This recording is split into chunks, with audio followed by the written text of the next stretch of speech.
How to prepare for your next job interview. That is what we're going to talk about in today's video. I am Diana Lund Nostrom, and I am your job search and career partner. So let's dive in for today's topic.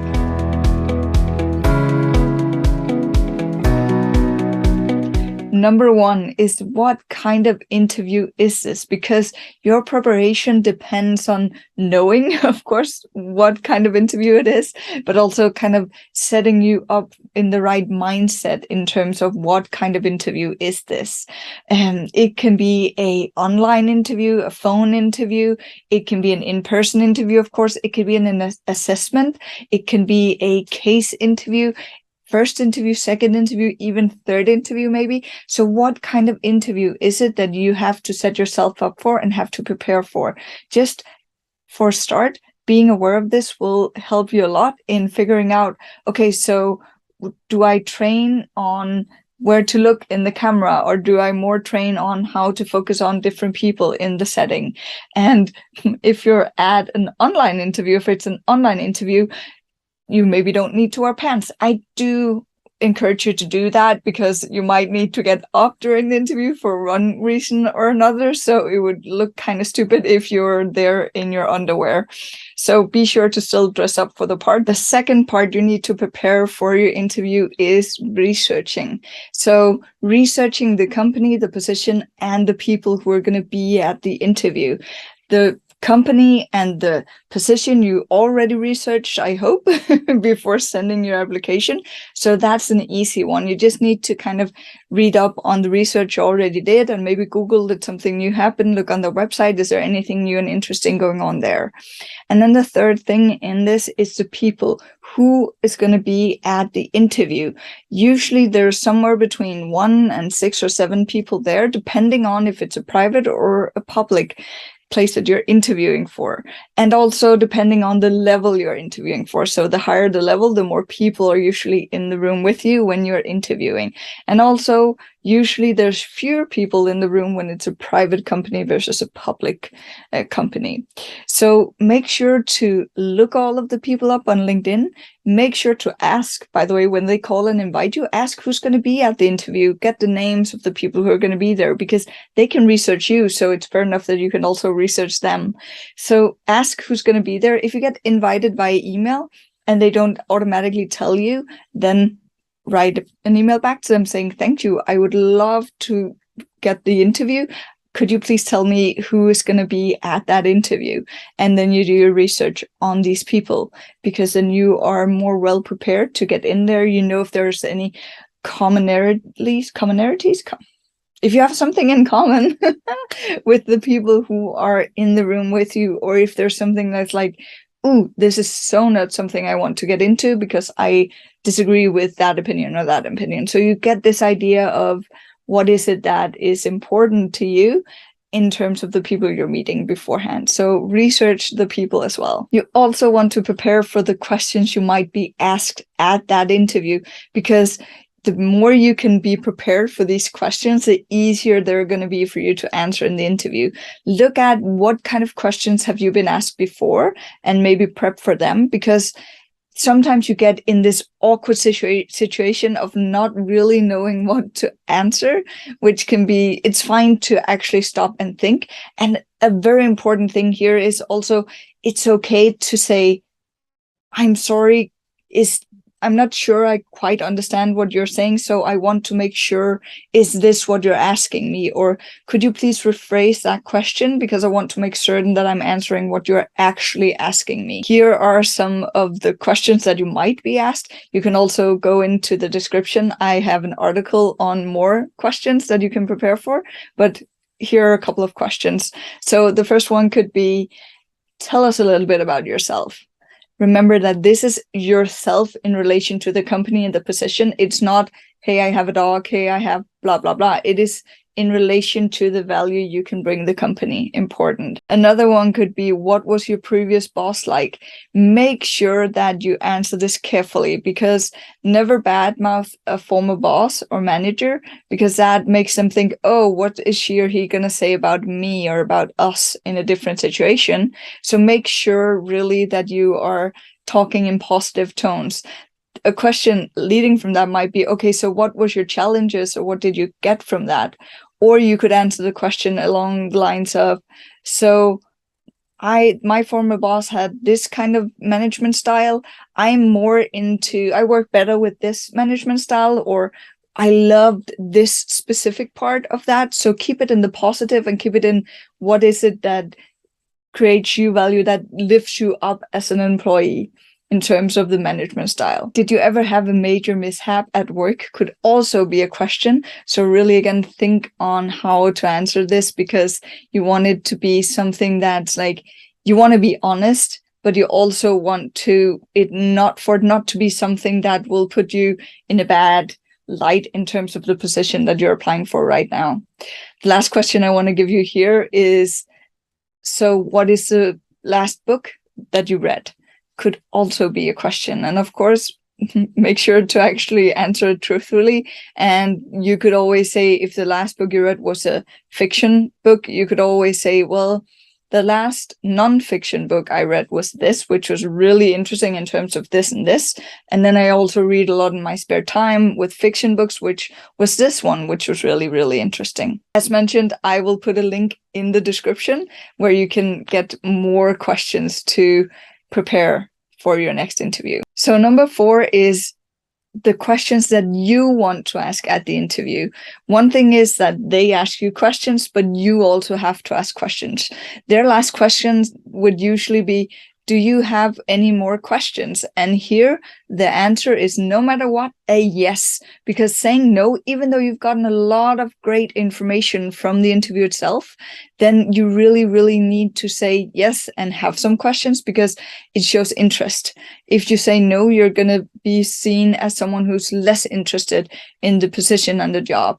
So make sure that, yes, you do have some great questions lined up. I'm going to give you a couple of ideas for what those questions could be, but remember to make them relevant for you, your position, things you actually want to know. I also have an article on this, which I will link in the description as well.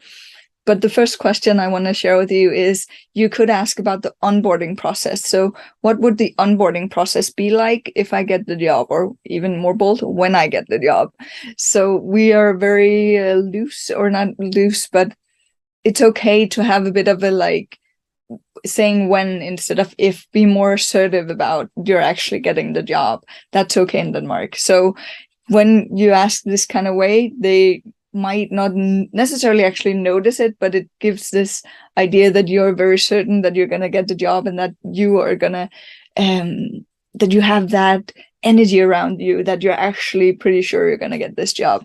So the onboarding process is an amazing question, because it also lets you know what's going to happen if you get the job, or of course when you're going to get the job, what is the process going from there.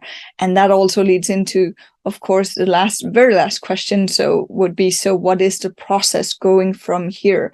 How will we talk next? When will I hear from you? Because then you will know when to actually catch up with them if you haven't heard anything from them by then. Another question could be, are there any learning opportunities or resources in this job that I can learn from? This is a good way of saying, I'm willing to learn, I am open, and I would love to learn more, without being kind of like me, I need a lot. It's just asking an open question, are there any interesting learning opportunities? The next question you can ask is, what do you expect in terms of performance from me?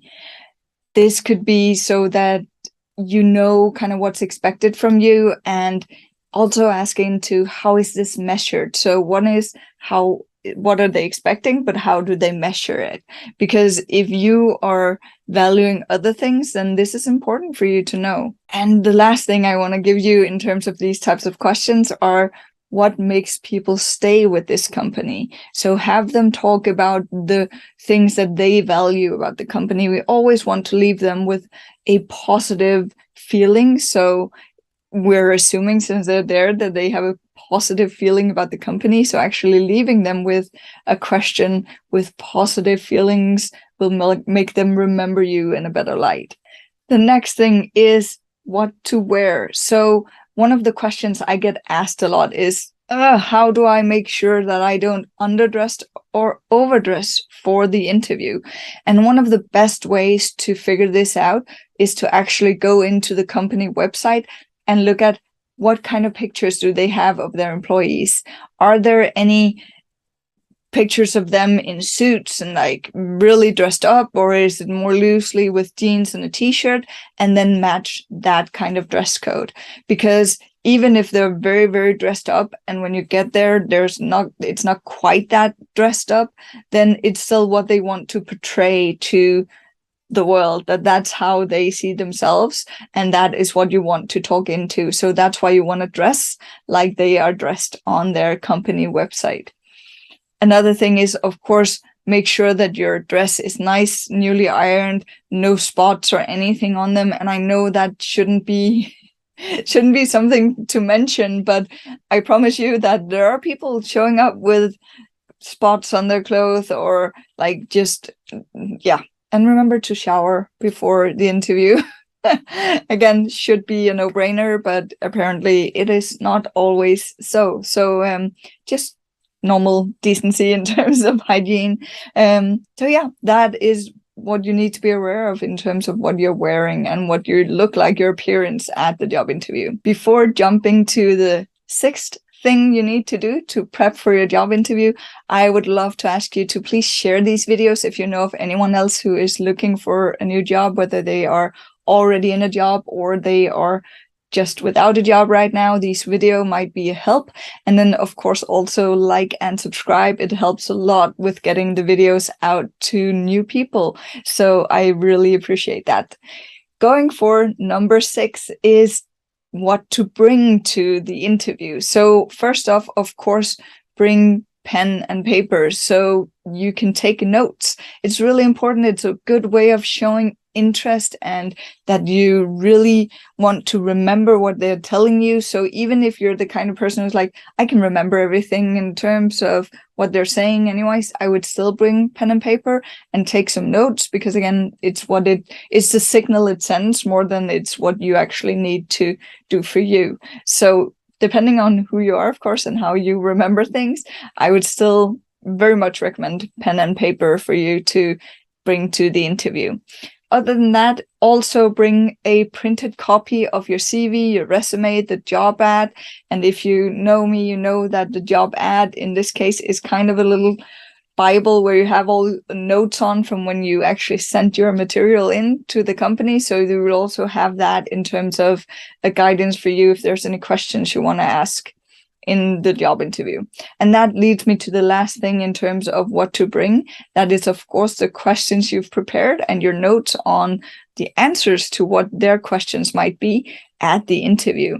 So be prepared, because when you are prepared, you are much more likely to leave a good impression. And believe me, I am the kind of person who is much more wing it.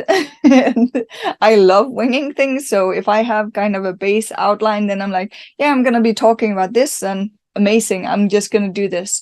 But what I've also realized in terms of job interviews is I always do a lot better, and I see my clients do a lot better when they actually prepare, no matter more or less which kind of person they are in terms of introvert, extrovert. If you're able to wing it, if you need a lot of prep, usually just do your prep and sit down and work a little bit on this. I promise you it will give you way better outcome when you do that. And then I just want to say, have an amazing day and best of luck with your job search. Bye.